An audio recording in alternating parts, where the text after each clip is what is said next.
les intellectuels croient à la magie. Ils croient au pouvoir enchanteur des mots. Ils croient qu'avec les mots, on change le monde. Donc, ils croient à la magie, comme dans Harry Potter. C'est ce que Jean-Claude Milner, dans son Harry Potter à l'école des sciences morales et politiques, décrit, nous invitant à lire les livres de la série ou les films à la manière d'une réflexion sur la manière de contrôler le savoir-pouvoir des enchanteurs.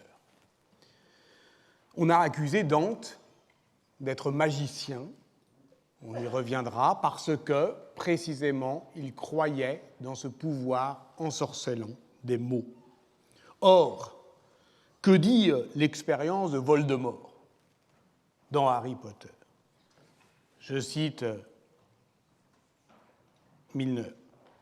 Quand les philosophes, les historiens, les spécialistes de littérature et les lettrés en général décident de travailler au profit d'un pouvoir politique tyrannique, ce pouvoir devient presque impossible à vaincre et ses crimes presque impossibles à dénoncer.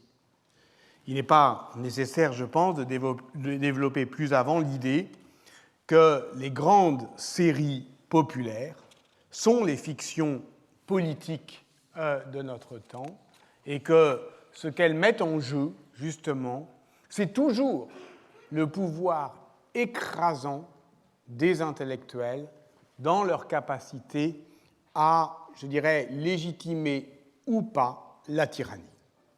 Que l'on songe par exemple à Game of Thrones, tel que l'analyse le philosophe Mathieu Pot-Bonneville, notamment dans un livre collectif paru l'année dernière, ou il y a 2 ans, sous le titre Game of Thrones, série noire.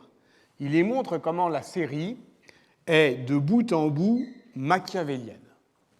D'abord parce qu'elle rompt avec la temporalité classique de l'heroic fantasy, qui, c'est évidemment le cas dans Le Seigneur des Anneaux, se déploie selon un rythme ternaire de la providence chrétienne.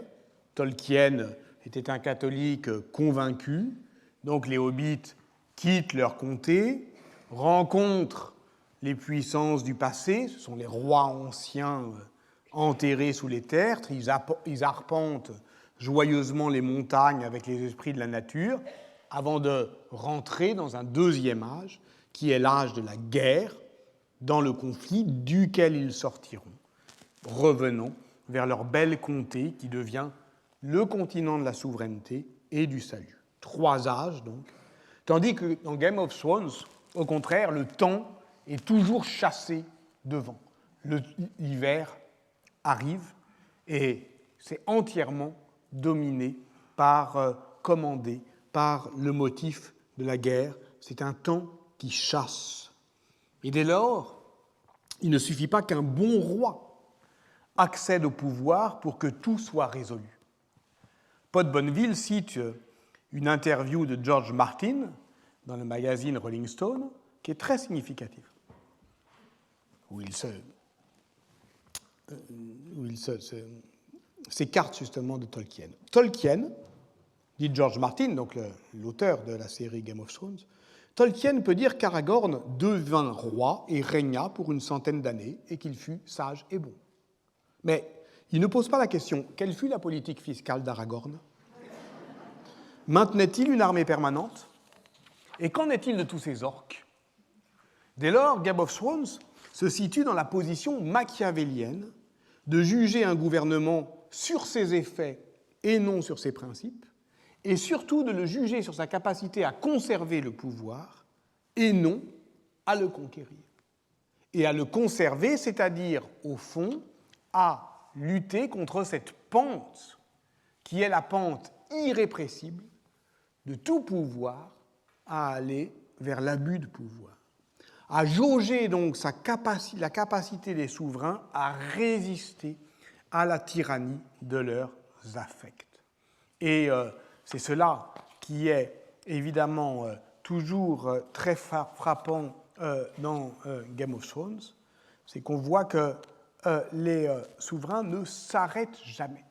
Ils en font toujours trop. Ils ne s'arrêtent jamais aux cruautés nécessaires, comme le disait Machiavel. Justement, ils vont vers leur perte.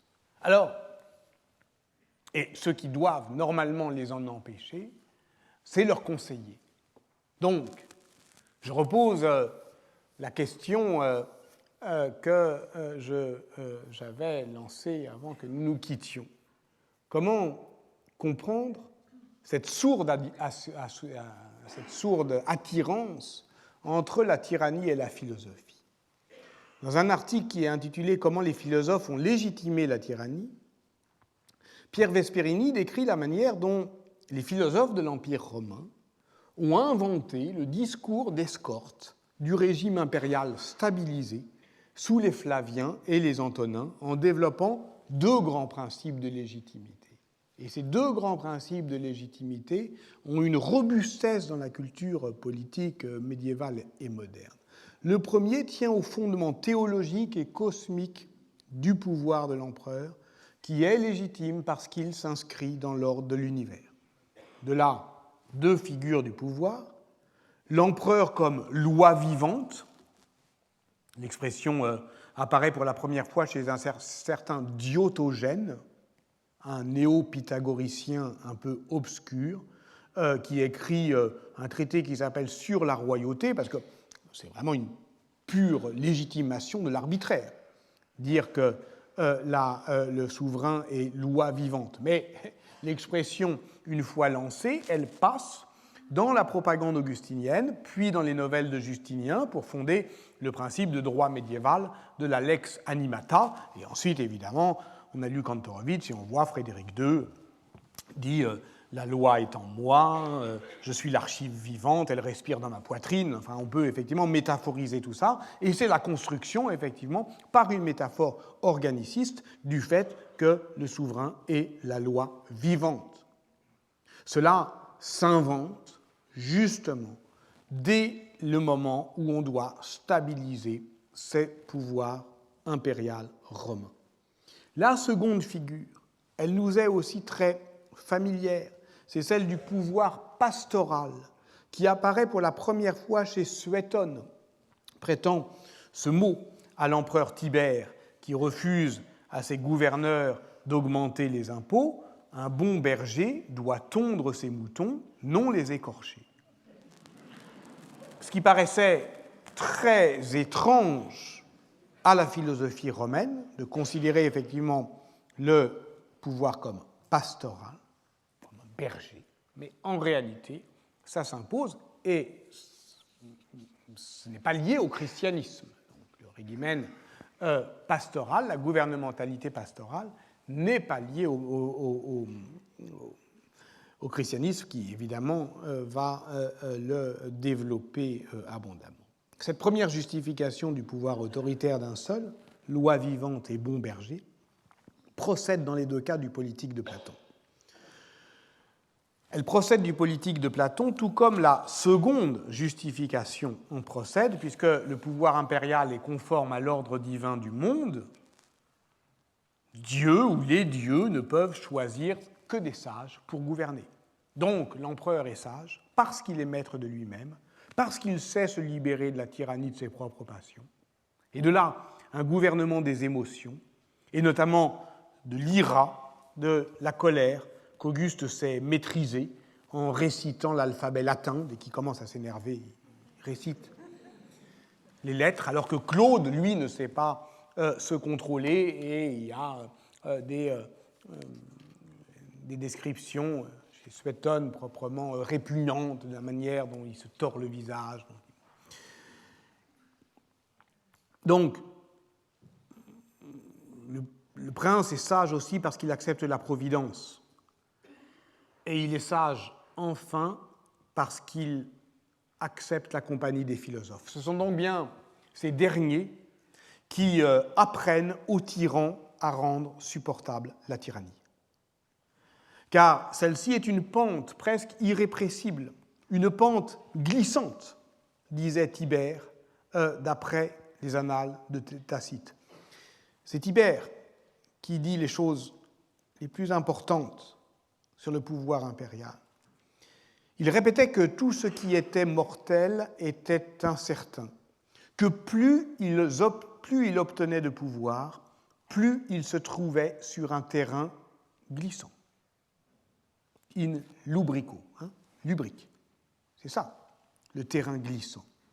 Vous ne savez pas quel immense monstre est le pouvoir, disait Tibère à des amis qui imprudemment le félicitaient. Vous ne savez pas quel immense monstre est le pouvoir. C'est dans Suétone.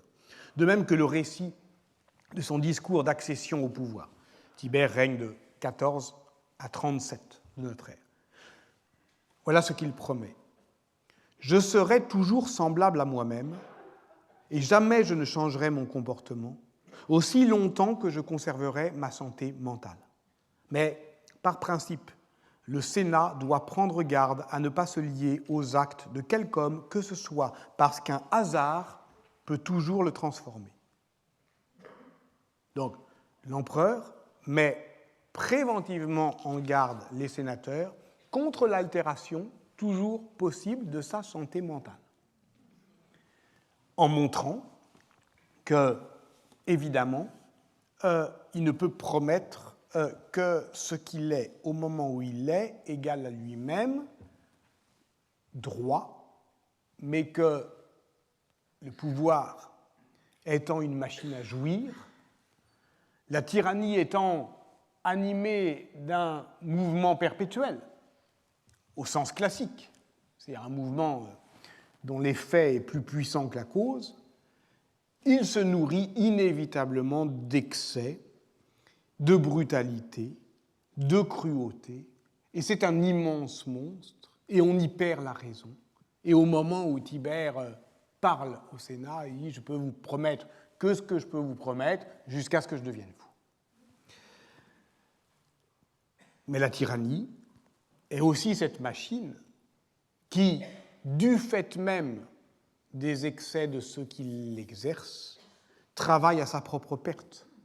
Comme le savait Xénophon, qui disait au moins il y a une consolation, c'est qu'il faut imaginer les tyrans malheureux, et ça c'est quelque chose que la pensée italienne prend à son compte, comme le savait par exemple Matteo Villani, qui est le continuateur de la chronique de Giovanni Milani, de même que les tyrannies s'élèvent, grandissent et se consolident, de même grandit en silence dans leur sein le germe fatal d'où sortiront pour elles le trouble et la ruine.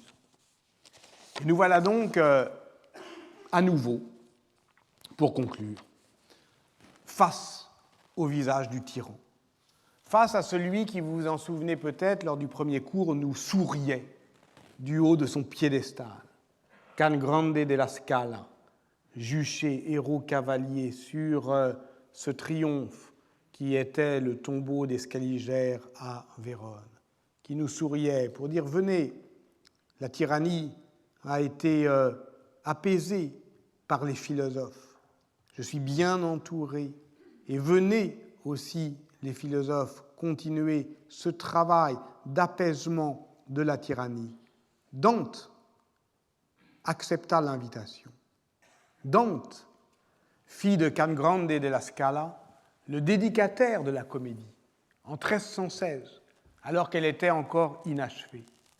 Lorsque la mort surprend Henri VII, en août 1313, le rêve impérial, à ce moment-là, s'est évanoui. Les petits seigneurs auxquels il avait confié le vicariat, c'est-à-dire une délégation de son pouvoir souverain, ont désormais les mains libres.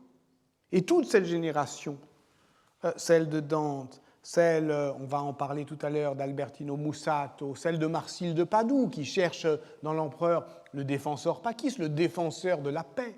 Tous ceux qui ont cru en l'Empire, qui était effectivement l'incarnation de cette concorde possible, tout cela se retrouve avec ceux qui, les seigneurs, qui régnaient au nom de l'empereur et qui, une fois l'empereur disparu, évidemment, continuent les mains libres à dominer.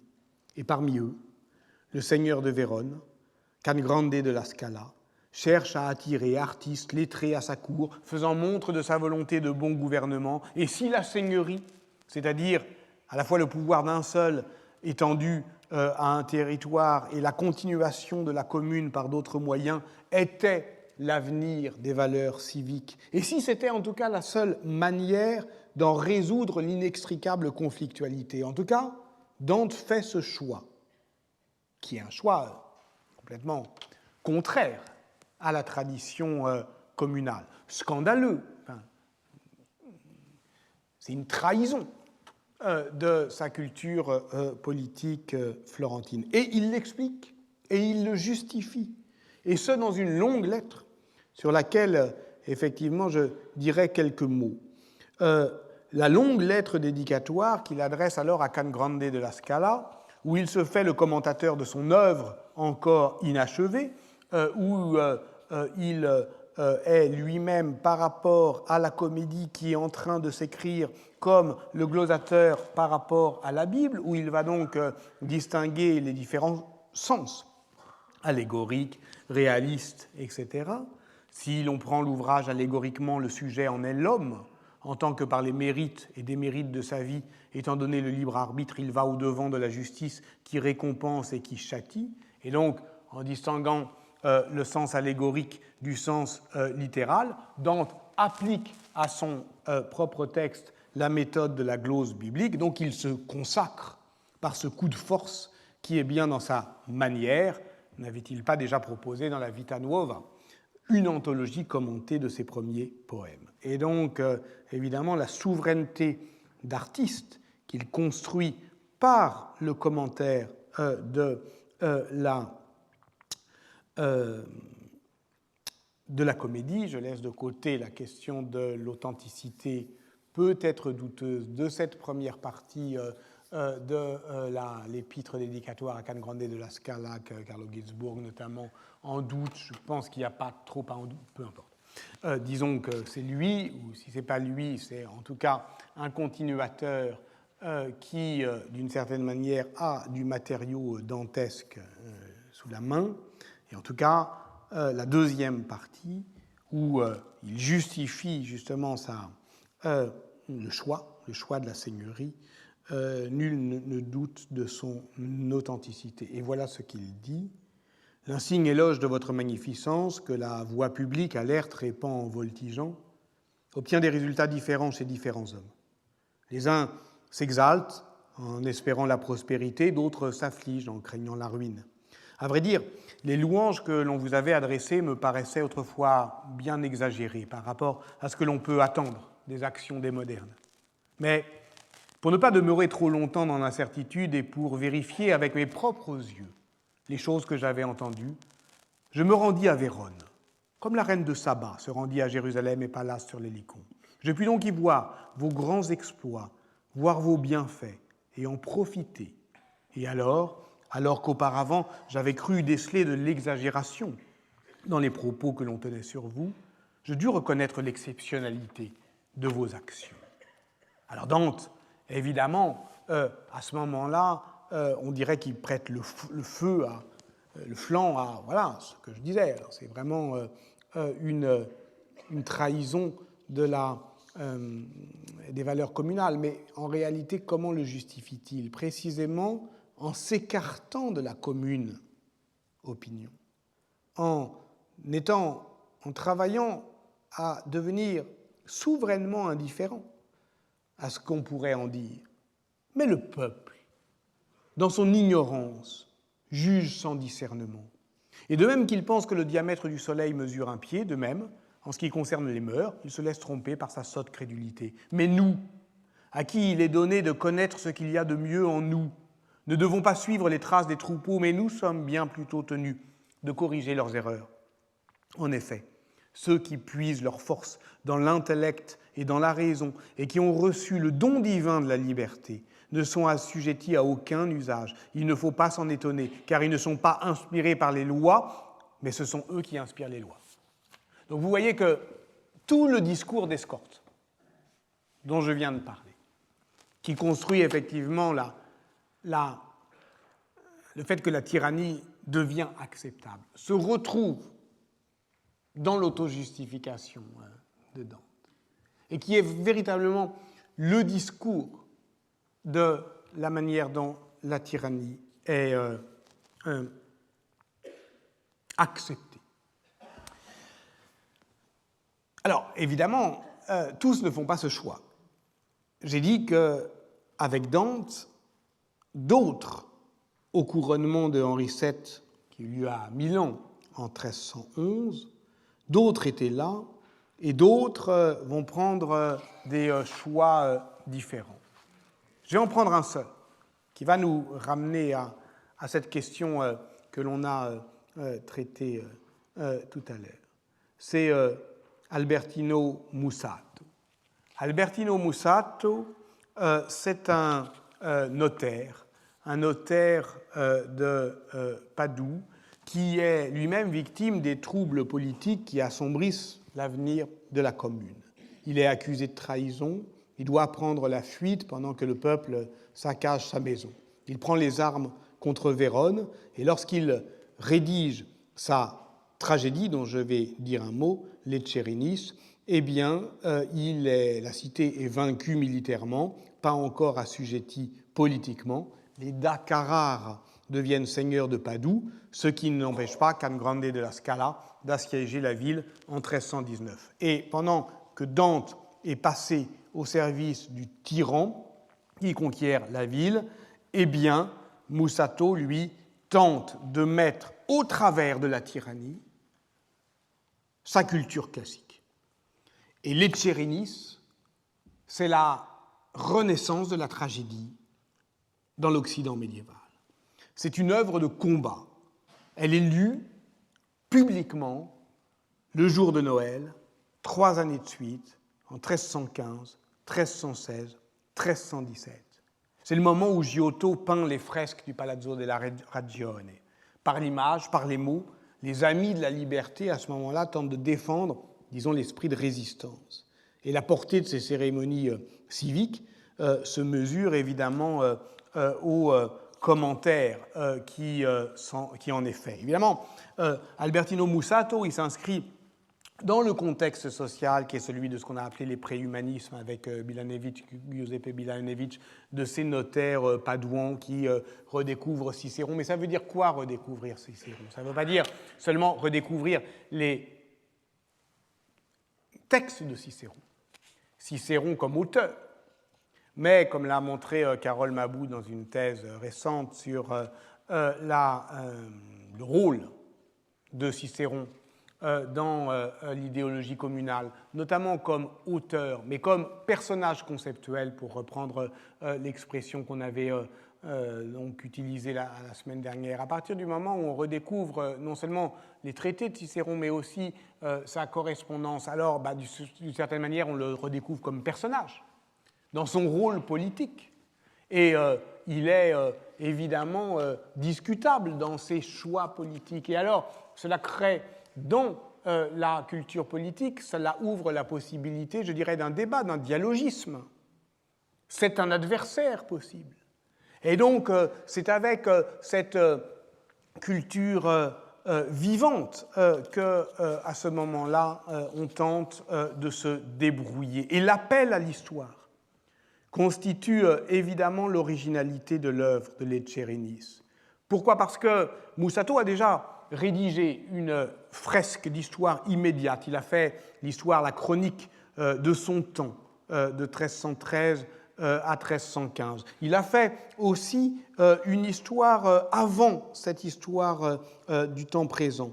Il a fait l'histoire de la chute du seigneur Gibelin Ezzelino da Romano en 1259, qui était l'homme de Frédéric II en Italie. Ça, c'est de l'histoire récente. Ezzelino meurt 2 ans avant la naissance de Mussato. Mais cette histoire est déjà travaillée par le mythe. Déjà, Henri VII avait sous sa plume le destin des héros de Sénèque. Déjà, les débuts heureux et prometteurs, puis la fortuna volubilis qui conduit le héros égaré à sa perte. Donc, au moment où, effectivement, Mussato fait le choix inverse de Dante, au moment où il tente de prendre toute sa culture classique et son histoire, et l'histoire immédiate de sa ville, et le passé récent, pour faire rempart à la tyrannie qui vient.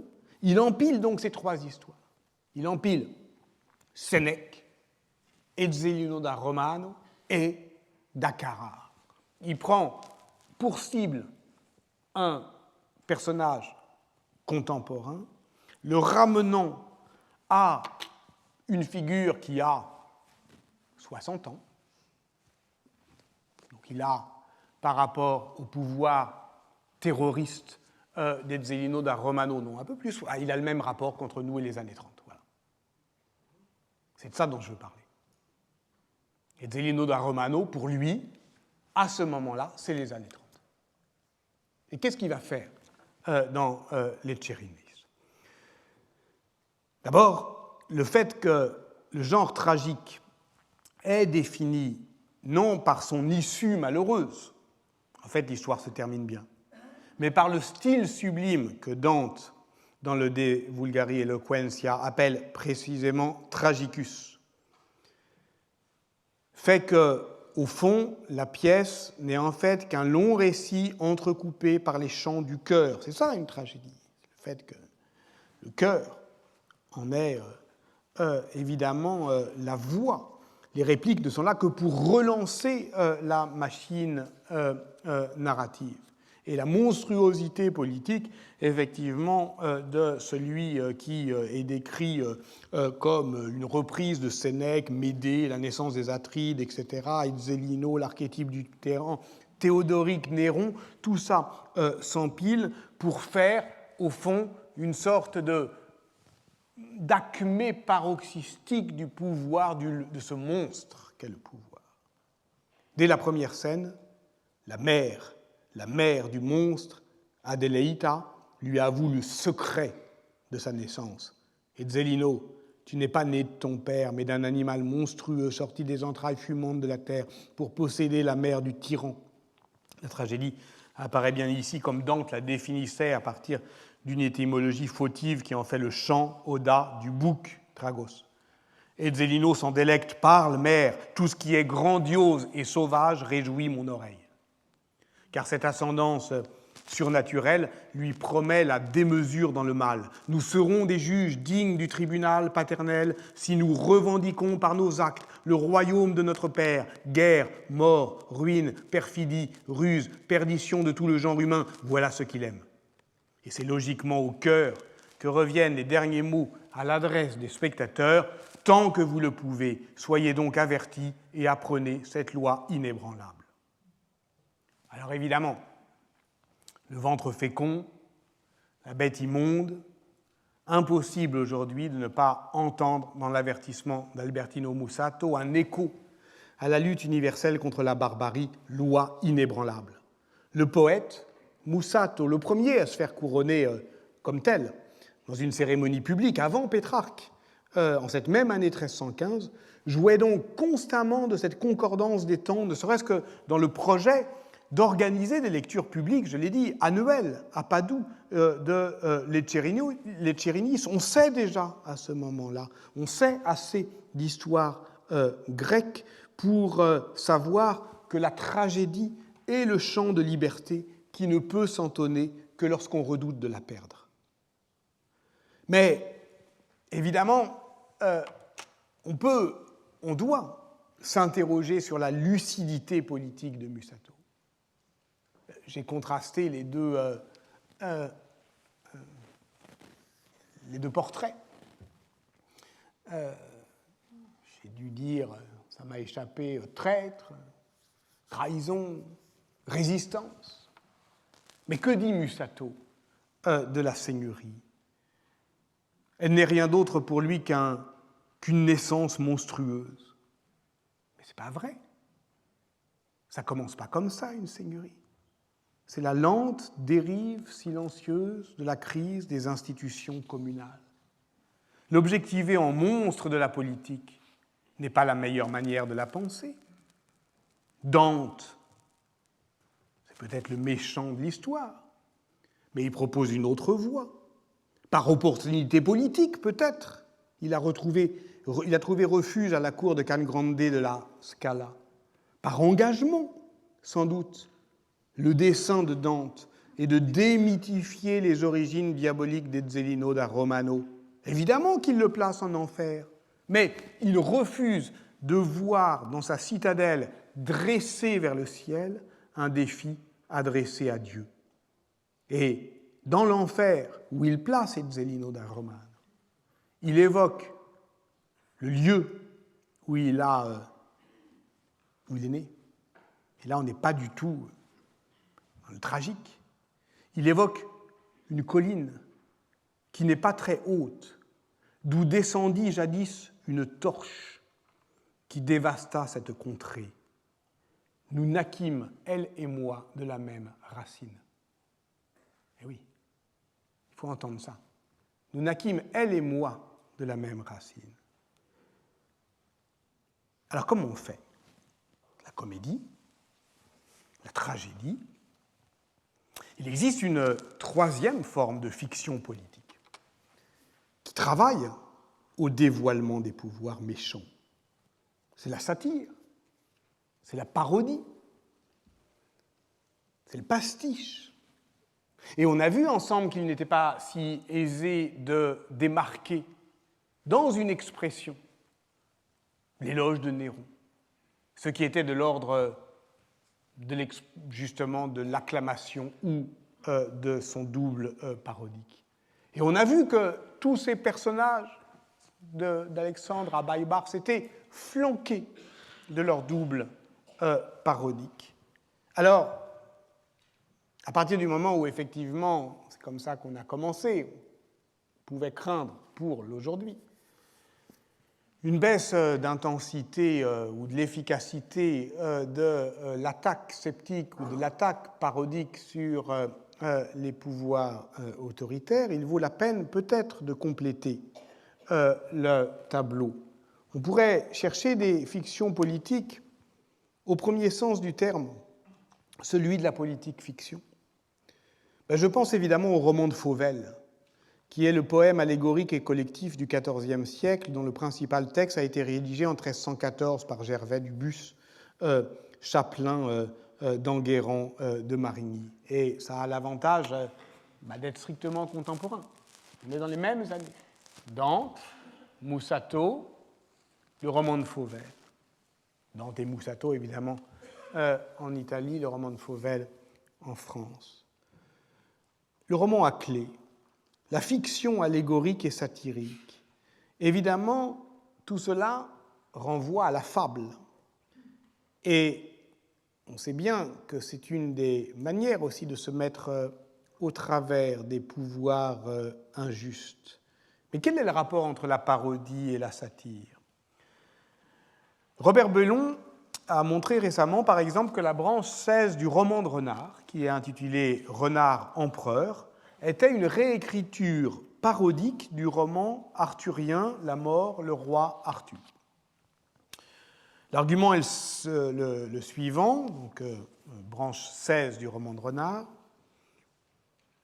On est peut-être dans les années 1230.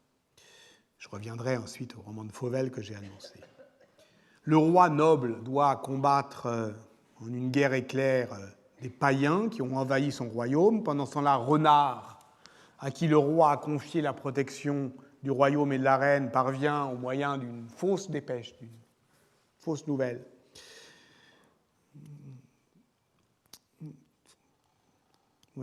à prendre la place de noble. Il est fait empereur, il épouse Fière, et à son retour de la guerre contre les païens, Noble doit mettre le siège devant son propre château, et Renard, désespérant de briser l'encerclement militaire dont il est l'objet, tente une série nocturne pour tuer le roi pendant son sommeil. L'opération échoue, et Renard est capturé, condamné au supplice. Il est finalement gracié par le roi. Le récit s'achève par le récit de l'harmonie initiale. Noble retrouve au palais la reine et Renard regagne Maupertuis, prêt pour de nouvelles aventures. Et ce que montre Robert Belon, sur lequel je m'appuie ici, c'est que ce trio parodique, Noble, Fière, Renard, il reprend évidemment le trio arthurien. Toute écriture renardienne est une réécriture, parce que le conteur et son public connaît toute la geste renardienne et il sait où faire dérailler le récit par ce qu'on appelle la farce, le bara. Mais ici, tout est d'emblée sous l'angle de l'inversion. Renard est allié avec Isengrin, alors que normalement, il n'a pas faim, alors que normalement le roman de Renard est la fiction de la famine. C'est au contraire la reverdie. Bref, nous sommes dans une situation carnavalesque. Et le carnaval, c'est l'inversion licite de la licéité. Le texte renardien semble ici s'auto-parodier, faisant dévier ses propres structures narratives. Nous sommes donc bien là dans une écriture de la série. L'invention de la parodie renardienne est claire. Il s'agit effectivement de s'appuyer sur des modèles littéraire et en reprenant un personnage des premières branches, une image fort dégradée d'un personnage féminin de premier plan, qui est la reine elle-même, fière, qui est le double inversé de Guenièvre dans La mort du roi Arthur. Le conteur de Renard empereur poursuit donc ce qu'on pourrait appeler le travail de sape, qui est commencé par les premiers conteurs du roman de Renard, mais aussi par les derniers des romans arthuriens. Parce que La mort, le roi Arthur, c'est la fin du cycle. On est dans les années 1230. Donc, c'est le moment de l'épuisement fictionnel. La mort, le roi Arthur, qui clôt brutalement le cycle des continuateurs de Chrétien de Troyes, fait mourir tout le monde. Et à la fin, fait aussi mourir le roman. C'est le roman de la multiplication des tournois, l'aventure chevaleresque semblant s'épuiser dans ses propres simulacres. C'est le roman d'une féodalité envahissante et déréglée, où l'entrelac des liens personnels ne peut épargner le monde arthurien des guerres privées et précipite la catastrophe finale. C'est le roman du retournement même de la figure arthurienne, qui était jusque-là la personnification d'un roi soumis à la coutume, qui prend conseil mais ne gouverne pas, qui n'a pas de volonté propre et n'est que le garant d'un code. Bref, en parodiant la mort du roi Arthur, Renard empereur construit un retournement satirique de la mort de la littérature courtoise elle-même. Donc on voit que le retournement parodique de la littérature médiévale, il vise moins les œuvres que les genres. Et voici pourquoi la matière chevaleresque est sa cible principale. Si la fiction politique arthurienne s'épuise dans le retournement parodique, c'est sans doute parce que, justement, il y a là un espace de performativité, un lieu d'inversion qui ménage une subtile alliance de sérieux et d'ironie. Et c'est avec ces outils-là qu'il faut effectivement se pencher vers cette œuvre dont je vous parlais, le roman de Fauvel, et en s'appuyant sur les travaux de Jean-Claude Mühlthaler, notamment un article paru dans Poétique en 2009 sous le titre « Le dévoilement satirique, texte et images dans le roman de Fauvel ». Texte et images parce que la version interpolée, donc datable de 1316-1317 du roman de Fauvel, qui est conservé dans un seul manuscrit, le manuscrit 146 du Fonds français de la Bibliothèque nationale de France. C'est un récit, c'est 78 miniatures et c'est 130 pièces musicales qui en font un témoignage exceptionnel d'une sorte de multimédia, c'est-à-dire la collaboration entre effectivement de la peinture, de la musique et de la littérature, et le texte et l'image s'allient pour dénoncer le déclin moral dont souffre la noblesse et le clergé, tous les petites gens. Ça parle de quoi? Eh bien, ça met en scène un cheval, Fauvel, dont le triomphe à la cour du pape et du roi entraîne la société tout entière dans le malheur. La dénonciation satirique recourt à des procédés d'écriture hérités du roman de la Rose en reconfigurant par le biais de l'allégorie l'actualité politique qui a marqué effectivement la fin du règne de Philippe le Bel. Donc, la critique se couvre du voile de la fiction. Et comment ça s'ouvre? Le prologue, qui est rédigé dès 1310 par Gervais Dubus, qui est un notaire de la chancellerie royale, s'ouvre sur ces dix vers. À cause de Fauvel, que je vois étrier avec douceur, parce que ça c'est la première image, on voit Fauvel, le cheval donc, qui trône, qui est avec tous les attributs de la souveraineté, et puis le pape, les rois, etc., qui les trient autour. À cause de Fauvel, que je vois étrier avec douceur, sans le blesser, j'ai sombré dans la mélancolie, car c'est une bête fort choyée. On le voit souvent représenté en peinture, mais beaucoup ne savent pas s'il faut y voir moquerie, sagesse ou folie. Et voilà pourquoi, sans équivoque, je dirais de cette bête tout ce qui m'en viendra à l'esprit. D'où vient cette mélancolie? D'où vient cette tristesse? C'est la tristesse de l'incertitude de l'interprétation. Dante était certain de bien distinguer les sens allégoriques de son œuvre, mais pas Gervais Dubus. Il ne sait plus s'il faut y voir moquerie, sagesse ou folie. Et il ne le sait plus parce qu'il voit l'image. C'est le rapport entre le figural et l'allégorique qui déstabilise le texte. C'est ça qui a fait dérailler le cours aussi, quand on s'est arrêté pendant 3 heures sur l'événement visuel du Léviathan. Donc, le narrateur oscille entre la crainte d'un amusement à ses dépens et la conviction que l'image sert à instruire, sert à commémorer. Donc, tout le roman de Fauvel se donne comme, au fond, un commentaire de cette peinture, et le lecteur qui tient le manuscrit entre les mains, qui voit la peinture, il est aussi requis par cette indétermination. Ce qui résiste, au fond, dans cette image, devant Fauvel trônant, c'est l'impossibilité du retournement carnavalesque. Parce que dans la culture médiévale, un cheval ne peut pas être considéré comme ridicule. C'est un cheval couronné. C'est un cheval. Ce n'est pas un âne. Le cheval, c'est le compagnon chevaleresque par excellence. Le public aristocratique, fasciné par Tristan et Lancelot, devait être décontenancé face à la représentation de Fauvel entouré de ses admirateurs. Dans le roman de Fauvel, le monde à l'envers du carnaval, habituellement relégué dans les marges des manuscrits, se retrouve au centre de la page, de l'attention, du malaise.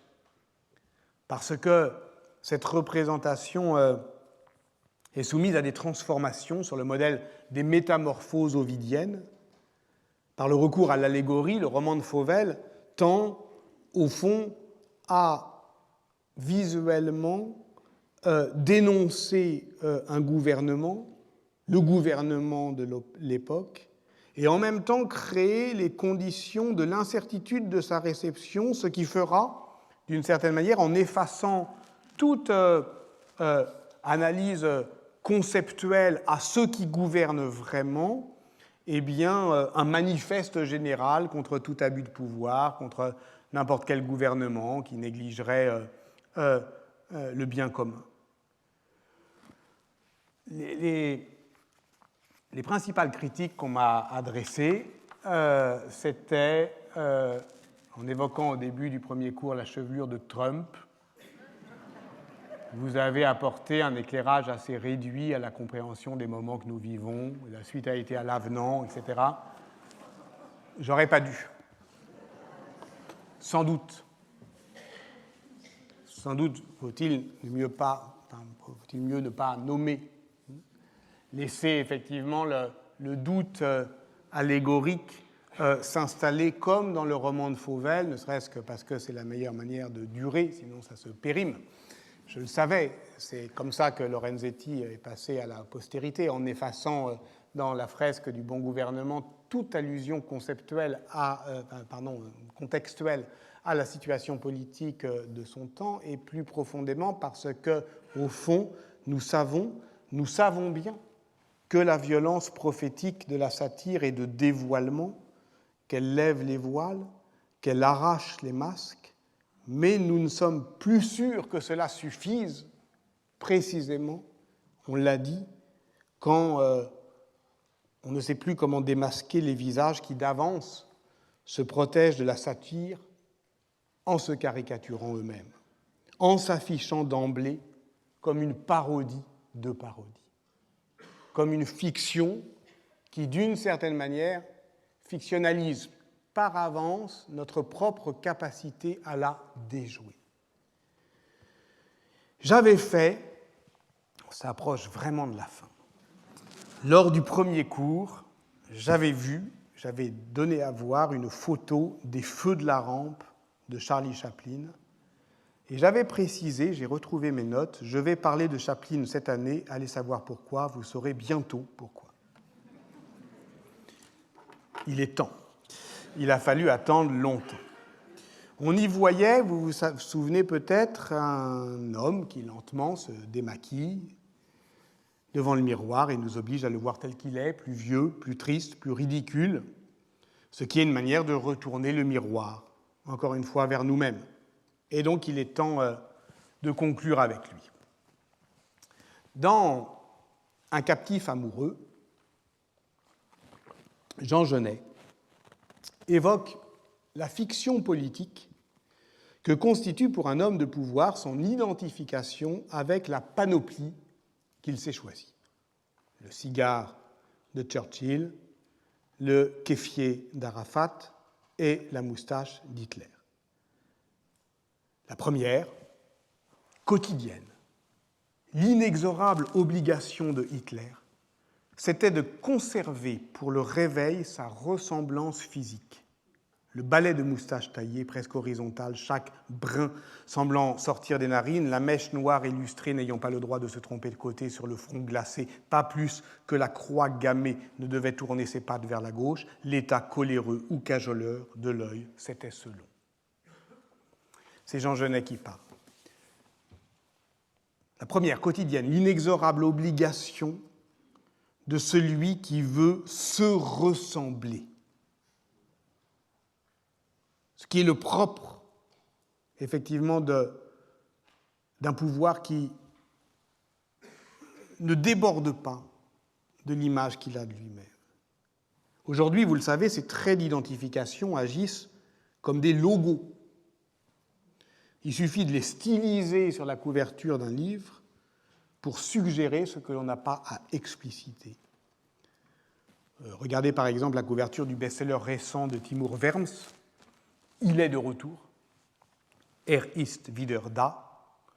Il y avait une couverture blanche, une mèche dans le bon côté, et « ist wieder da » était en carré, comme ça, derrière la mèche, et ça suffit.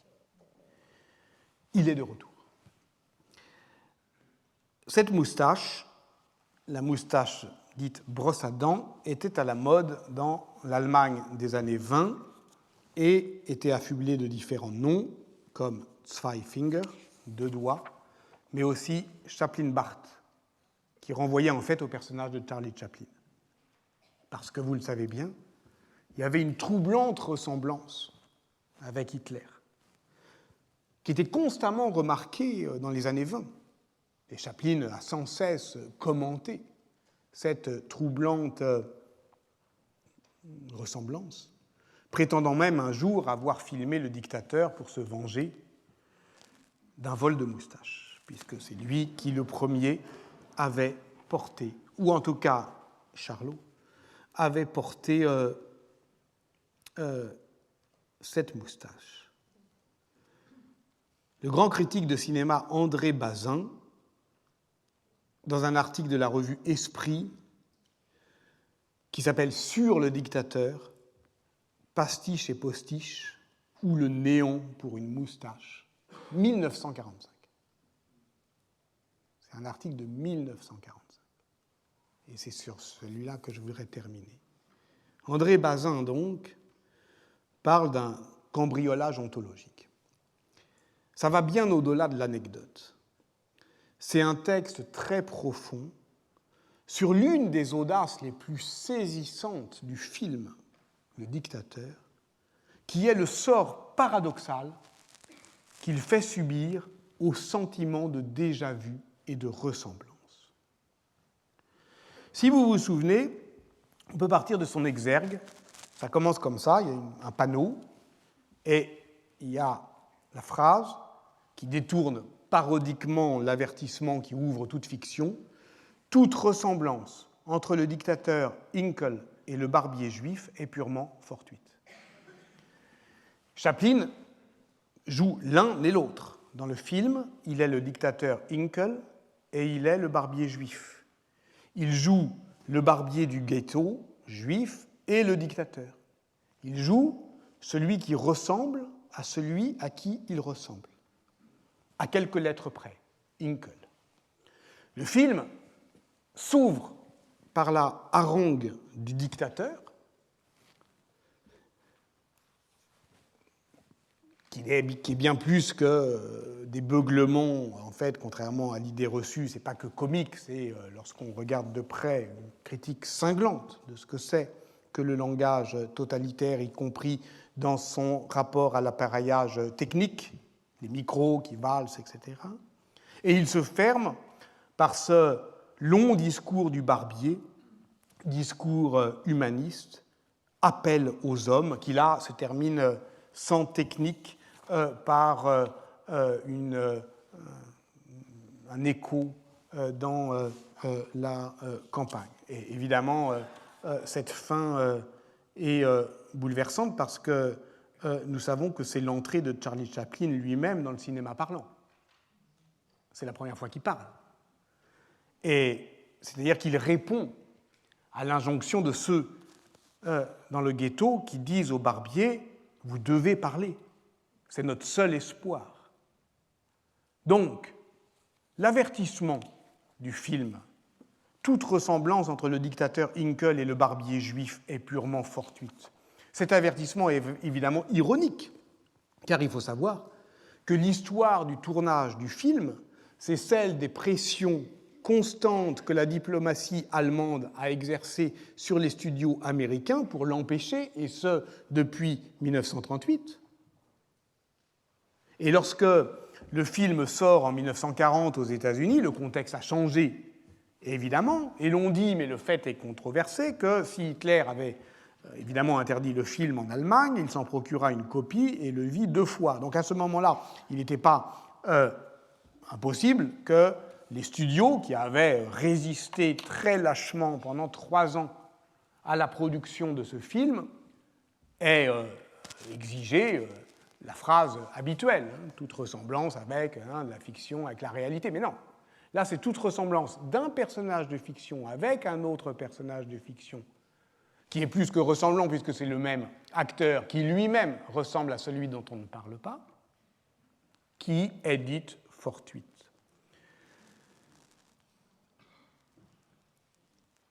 Il faut comprendre que ce film est d'emblée anachronique.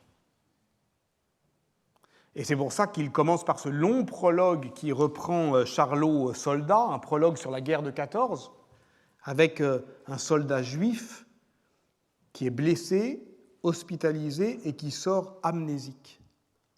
Donc, c'est une mémoire qui est placée au devant du film, mais c'est une oublieuse mémoire. Et c'est cela, effectivement, qui nous est donné à voir en 1940 pour les États-Unis, 1945, il sort en 1945 en France, par exemple. Donc, la phrase d'avertissement pouvait évidemment se justifier dans le contexte des difficultés qu'a eu Chaplin à tourner son film. Or, elle est détournée parce que la ressemblance entre les deux personnages, qui aurait pu être le moteur de la fiction, est ignorée de bout en bout. Vous savez qu'effectivement, le barbier juif va devenir celui qui fait le discours. À la fin, il y a une substitution finale. Or, même dans cette substitution, personne ne se rend compte que c'est le même. Enfin, en tout cas, qu'il lui ressemble. Ni les habitants du ghetto, qui connaissent évidemment Hinkle, mais qui ne font jamais le rapprochement, ni les hiérarques de la chancellerie, alors que certains, comme le commandant Schulz, circulent d'un monde à l'autre, mais eux non plus ne remarquent rien. Jean Narboni, dans un livre intitulé « Pourquoi les coiffeurs ?», note actuelle sur le dictateur. Pourquoi les coiffeurs, c'est une blague juive, vous savez, dont il existe mille variantes. Enfin, en gros, quelqu'un dit à un autre, vous savez qu'on va tuer tous les juifs et les coiffeurs. Il répond, pourquoi les coiffeurs ?